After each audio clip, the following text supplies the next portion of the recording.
18 Bangla presents Healthcare Summit 2025 in association with Rotary Club, Calcutta ইউনিভার্সিটিতে আরও একবার আপনাদের স্বাগত জানাচ্ছি। আমি প্রিয়াঙ্কা। আমাদের বিষয় স্বাস্থ্যের প্রতি নজর দিন মহিলারা। রাঁধেন, চুলো বাঁধেন, দিনের শেষে কি নিজের খেয়াল রাখা হয়, এই প্রশ্নটা ওঠে। আমরা জানি সংসারের চাপ থাকে, পেশাগত চাপ থাকে, কারণ এখন কম বেশি প্রত্যেকেই আমরা ওয়ার্কিং লেডি। দায়বদ্ধতা থাকে, সেই সব পাশে রেখে দিনের শেষে একবার যদি আয়নার সামনে দাঁড়িয়ে নিজেরাই নিজেদেরকে দেখি, যদি ভালো লাগে তাহলে বোধহয় আমরা ভালো আছি। কিছু ছোট ছোট অভ্যাস যেটা আমরা রপ্ত করি যদি দৈনন্দিন জীবনে, বোধহয় আমরা ভালো থাকবো। এবং আরও বেশ কিছু বিষয়, যেমন রুমেলা শুরুতেই বললেন সার্ভাইকাল ক্যান্সার, ব্রেস্ট ক্যান্সার, সেই পরিসংখ্যান নিয়েও তো আলোচনা ডেফিনেটলি করতেই হবে। আলোচনা শুরু করব, তবে তার আগে একবার আলাপ পর্বটা সেরে নিয়ে আমার সঙ্গে রয়েছেন mister Malay Pit, president Santiniketan medical college and hospital. নমস্কার আপনাকে। Mister Chanchal Chandra Deb, managing director, doctor S C. Deb homeo research laboratory. আমাদের সঙ্গে রয়েছেন ডক্টর সৌমিত্র কামার, ফাউন্ডার অ্যান্ড ম্যানেজিং ডিরেক্টর, মা দুর্গা নার্সিং হোম। এবং আমাদের সঙ্গে রয়েছেন Mrs Suparna Chatterjee, founder director, being healthy. আমি শুরুতেই সৌমিত্রবাবু আপনার কাছে যাব। আমরা দেখেছি যে 30 বছর পেরোনোর পর মহিলাদের সবথেকে ভয়ের যে কারণটা হয়ে দাঁড়ায় সেটা হচ্ছে ব্রেস্ট ক্যান্সার। আমরা দেখেছি 36 বছর বয়সী অভিনেত্রী হিনা খান, তিনিও ব্রেস্ট ক্যান্সারে সম্প্রতি আক্রান্ত হয়ে তিনি বিভিন্ন ভিডিও দিচ্ছেন, সচেতন করছেন মহিলাদের। এক্ষেত্রে প্রথম যে প্রশ্নটা, যে সেলফ ব্রেস্ট এক্সামিনেশন কিভাবে আমরা করব, মহিলারা কিভাবে করবেন, কতদিন অন্তর করা উচিত? আমরা যদি এর প্রথমেই আমরা ডায়াগনোসিসে আসতে পারি, তাহলে ব্রেস্ট ক্যান্সার 100% কিউরেবল। ফার্স্ট যে জিনিসগুলো দেখতে হবে আমাদের, ব্রেস্টে কোনো অ্যাবনর্মালিটি কিছু আছে কি না। ফার্স্ট কোনো অ্যাবনর্মাল সিক্রেশন, কোনো ডিম্পল, কিংবা ব্রেস্টে কোনো কিছু অ্যাবনর্মাল গ্রোথ বা এইরকম কিছু পাওয়া যাচ্ছে কি না। যখনই এই ধরনের কোনো প্রবলেম হবে তখনই হচ্ছে ডাক্তারের পরামর্শ নিতে হবে নেক্সট আমাদের কি করণীয়। এটার ফার্স্ট নিজেকে হচ্ছে ব্রেস্ট প্যালপেশন, মানে আমরা আয়নার সামনে দাঁড়িয়ে সেটাকে আমরা অনুভব করতে পারি যে সেখানে কোনো কিছু অ্যাবনর্মাল কোনো সিক্রেশন, কোনো লাম্প কিংবা কোনো ডিম্পল বা স্ট্রাকচারের কিছু পরিবর্তন হচ্ছে কিনা। যদি তখনই হয়, কিংবা ব্রেস্টের কোনো পেন বা এই ধরনের কিছু প্রবলেম হচ্ছে কিনা, সঙ্গে সঙ্গে আমরা ডাক্তারের পরামর্শ নেব। এবং ডাক্তারের পরামর্শ অনুযায়ী বিভিন্ন ধরনের টেস্ট আছে, ধরুন আলট্রাসোনোগ্রাফি আছে, কিংবা ব্রেস্ট লাম্প যদি হয় তার কোনো এফএনএসি আছে। আমরা যদি আর্লি ডায়াগনোসিস করতে পারি, এটা কিউরেবল, 100% কিউরেবল। আমাদের গ্রাম বাংলার মায়েরা প্রথমে একটু লজ্জা পায়, কিন্তু সেই লজ্জার আবরণ ভেঙে আমাদের বের হয়ে আসতেই হবে। একদম।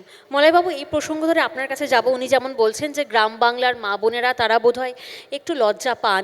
আপনি তো প্রান্তিক এলাকার মহিলাদের আপনি দেখেন, আপনি রোজ দেখছেন তাদের। কোন কোন জায়গায় এই ডেফিসিটটা রয়েছে গ্রাম বাংলার মহিলাদের, প্রান্তিক মহিলাদের? সচেতনতার অভাব প্রথম।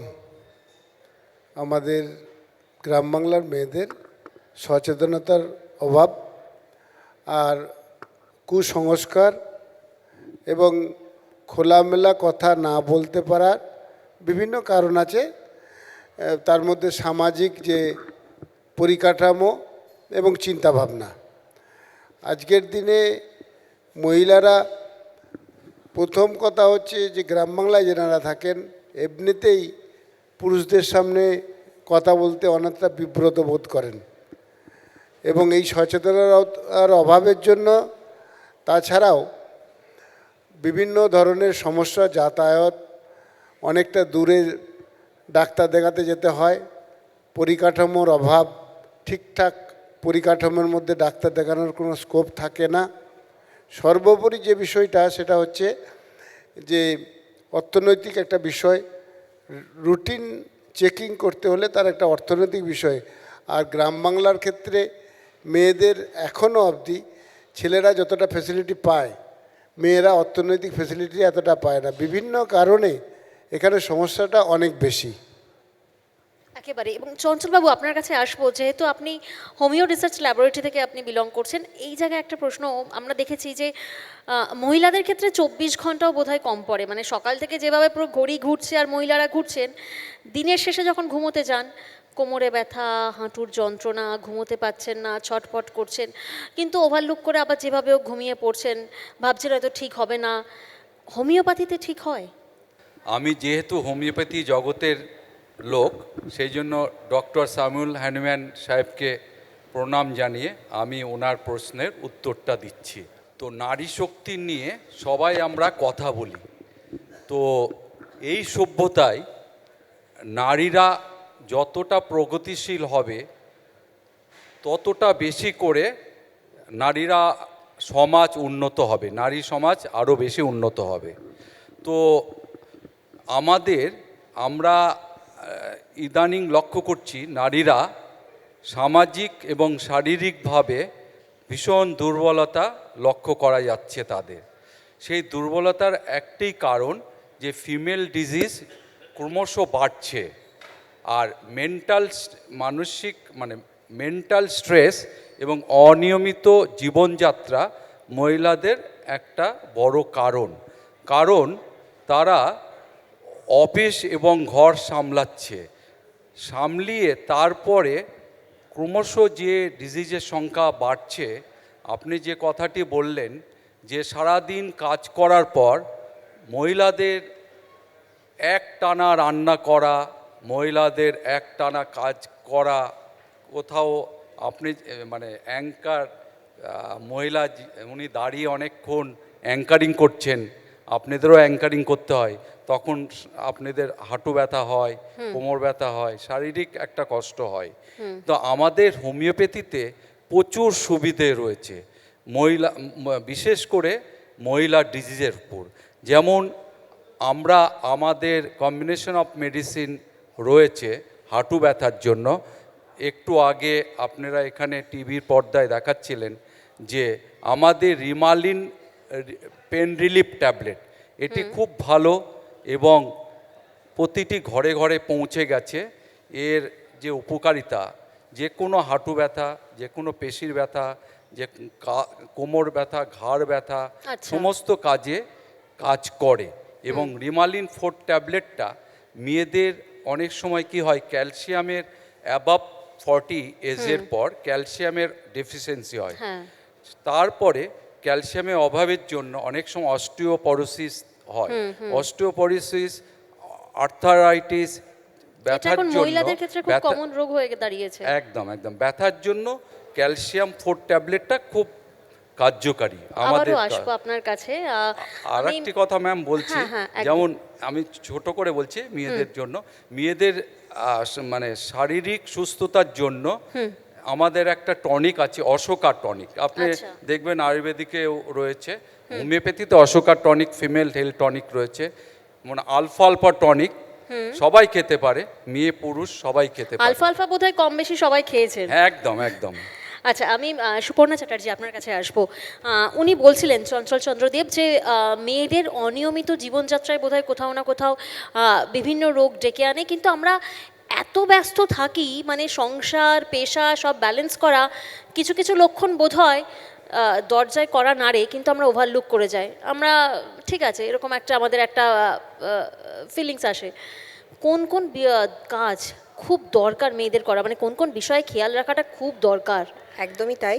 প্রথমেই বলি যে এটা শুরুর আগে যে প্রিভেনশন বেটার দেন কিওর। ক্যান্সারটা প্রথমে আমাদের প্রিভেনশন ক্ষমতা যাতে আমাদের বডিতে তৈরি হয় সেটা একটু নজর রাখতে হবে। যেমন একটা ওনার উদাহরণ দিয়ে বলি যে আমরা মেয়েরা সবসময় কি সবার কথা ভাবি, অনেক সময় নিজেদের কথা ভাবতে ভুলে যাই। তো অনেক সময় আমি পাই তারা বলেন, আমি একটা এক্সাম্পল তুলে ধরি, হ্যাঁ ভাত রুটি তো তারা খেয়ে নিচ্ছে, কিন্তু একটা ধরুন ভালো ফল খাওয়া, বাদাম খাওয়া, এগুলোও যে আমাদের একটা প্রিভেনশন ক্ষমতা তৈরি করে সেটা তারা কিন্তু ভুলে যাচ্ছেন। আমি কখনোই বলবো না ড্রাগন ফ্রুটই খেতে হবে, একটু সামান্য যদি আমলকি বলে যে ওনারা বলে থাকেন অনেক সময় যে এত দামি ফল আমরা তো খেতে পারবো না, ফল খাওয়া হয় না, কিন্তু তার জন্য যদি আমরা সিম্পল একটু লক্ষ্য রাখি যে আমাদের 5 ফ্রুটস গ্রুপ, শুধু সেখানে কার্বোহাইড্রেট, প্রোটিন, ফ্যাট ছাড়াও ভিটামিনস, মিনারেলস সব কিছুই কিন্তু আমাদের দরকার। তাতে যদি আমরা আমলকি খাই তাহলেও কিন্তু আমাদের ভালো হবে, সেটা ভিটামিন সি পাবো আমরা। বা ধরুন আমি বলছি না স্যালমন টুনা খেতে, ঠিক আছে, তারা যদি মৌরলা মাছ খায় তাহলেও কিন্তু হবে।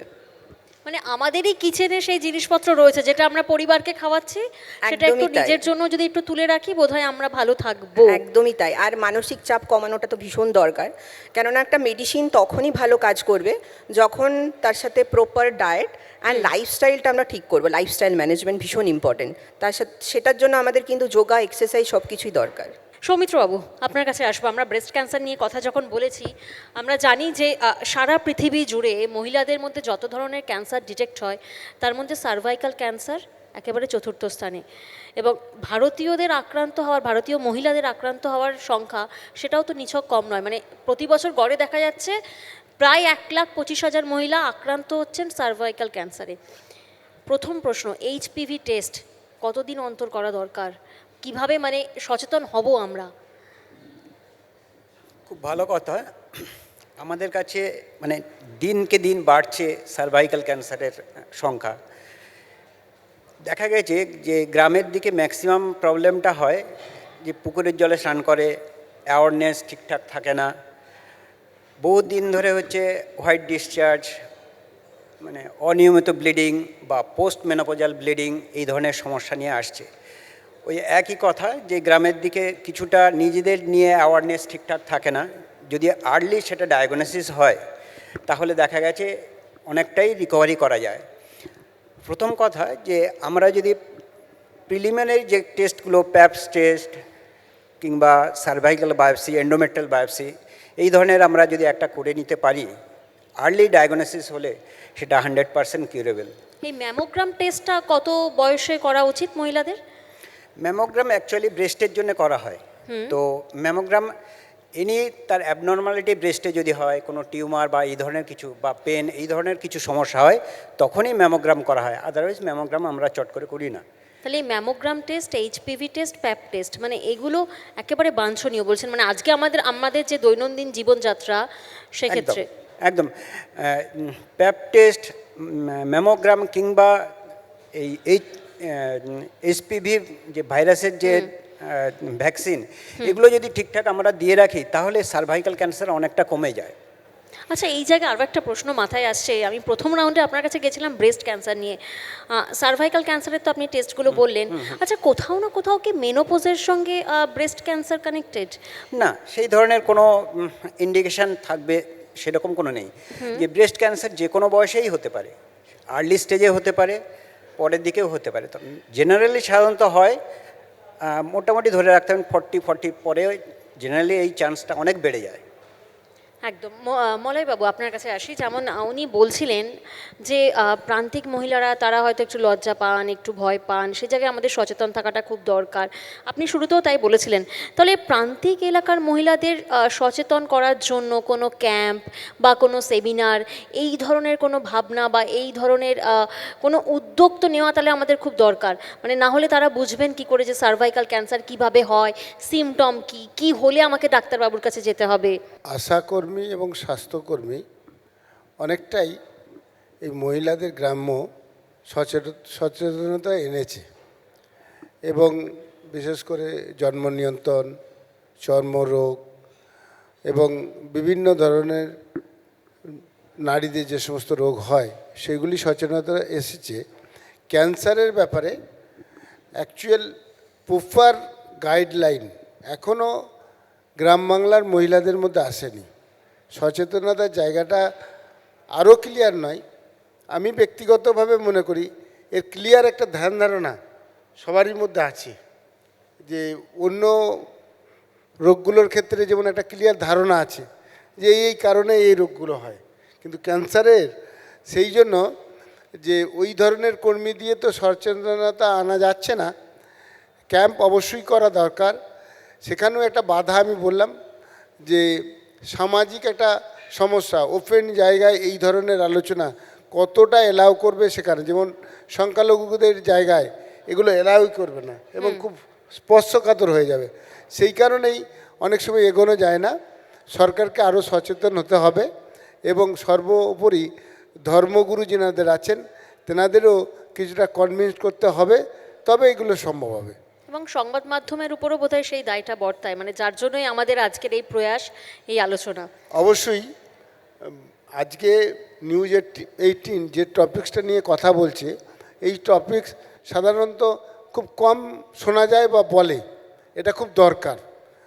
আমরা যেভাবেই থাকি, রোগ জায়গাটাকে ক্লিয়ার জায়গায় আনতে হবে এবং সবাইকে বুঝতে হবে এবং বোঝাতে হবে। এই ধর্মীয় জায়গাগুলোতেও ওনাদেরও বুঝতে হবে যে হসপিটাল মানে হচ্ছে মন্দির বা মসজিদ, যেমন ঠিক তেমনি এর অ্যাওয়ারনেস ক্যাম্পগুলো যেনারা গেছেন তেনাদেরকেও সেইভাবে ট্রিট করতে হবে। অনেক সামাজিক কারণেই এই ধরনের ক্যাম্পগুলো করা যাচ্ছে না। অদূর ভবিষ্যতে আপনাদের এই সেই ধরনের দিকে উদ্যোগ আমাদের থাকলে নজর অনেকটা রাখতে কাজ হবে। হবে একেবারেই। চঞ্চল চন্দ্রদেব বাবু, আপনার কাছে আসবো। আপনি বেশ কিছু ওষুধের নাম বলছিলেন, সেক্ষেত্রে আমরা দেখেছি এখন ঘরে ঘরে একটা সমস্যা। বলা হয় ভারতীয় মহিলাদের প্রায় 99% মেয়েদের বোধহয় এই সমস্যা, ওভারিতে সিস্ট।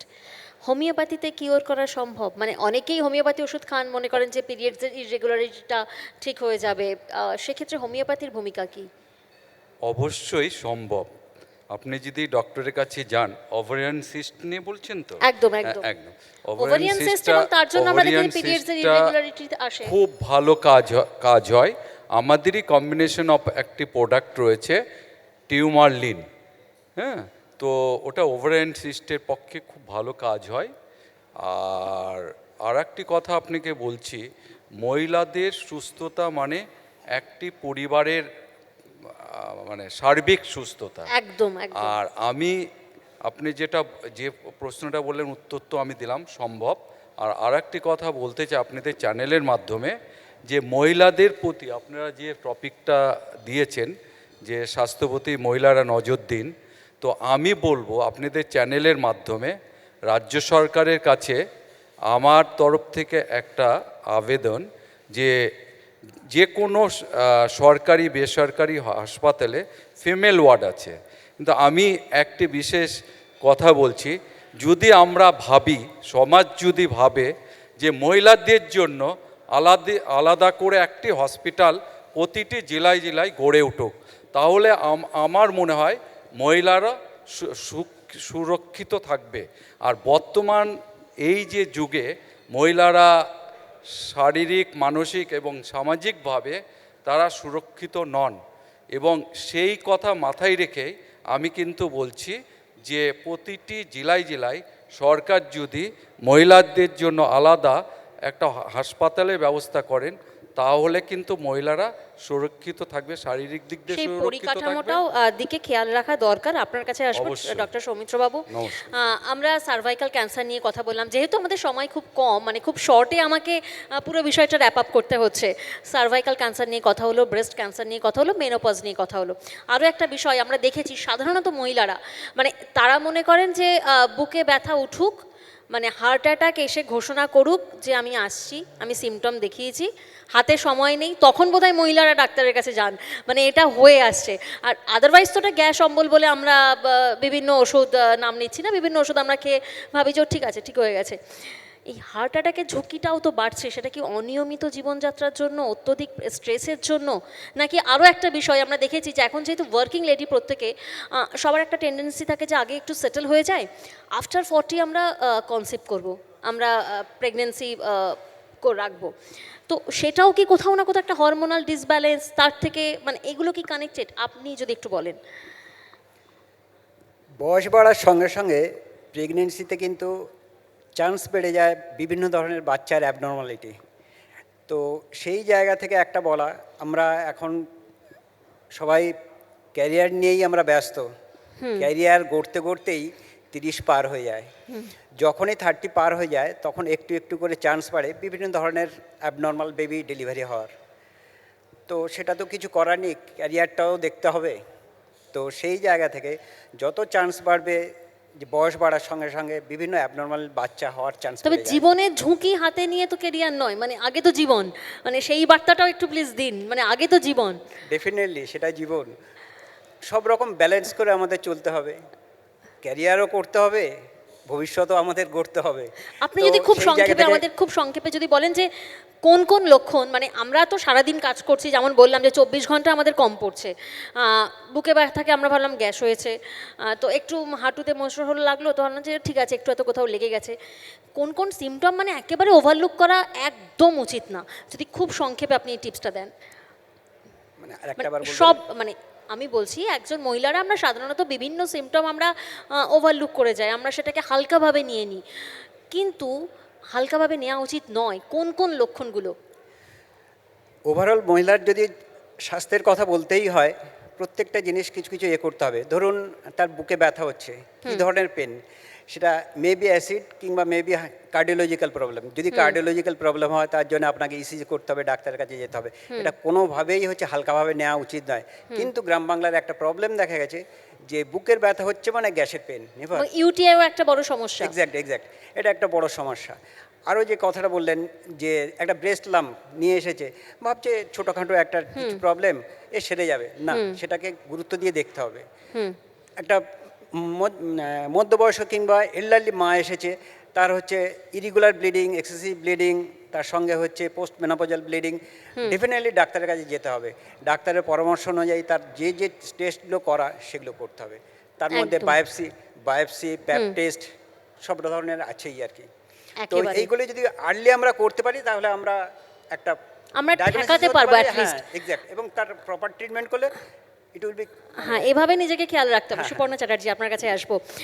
আমরা তো ডাক্তারবাবু উনি বুঝিয়ে দিলেন কোন কোন টেস্ট করতে হবে, একেবারে বাঞ্ছনীয়, কোন কোন লক্ষণকে ওভারলুক করা যাবে না। আপনার থেকে জানবো যে আপনি যেমন বললেন যে আমলকি, এরকম বেশ কিছু জিনিস রয়েছে আমাদের হেঁসেলে তো থাকে।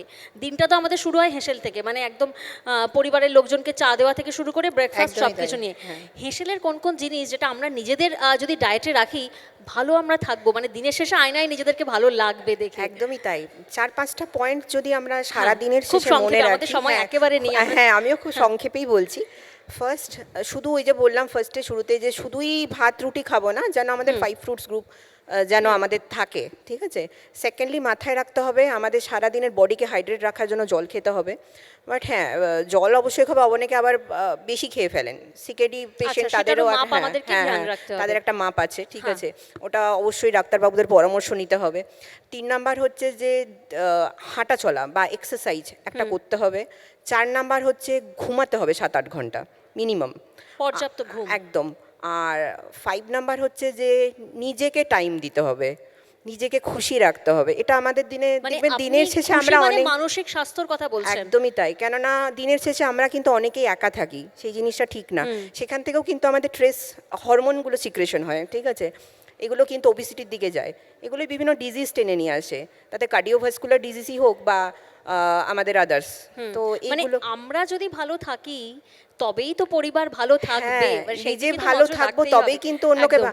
দেওয়ালে পিঠ থেকে গেলে কিন্তু হবে না। হ্যাঁ হ্যাঁ, ফলে নিজেদেরকে তো ভালো রাখতেই হবে, এবং দৈনন্দিন জীবনে কিছু নিয়ম তো মেনে চলা অত্যন্ত দরকার, না হলে কিন্তু মুশকিল। সচেতন থাকুন, সুস্থ থাকুন। আলোচনা এখানেই শেষ করছি। অসংখ্য ধন্যবাদ আপনাদের।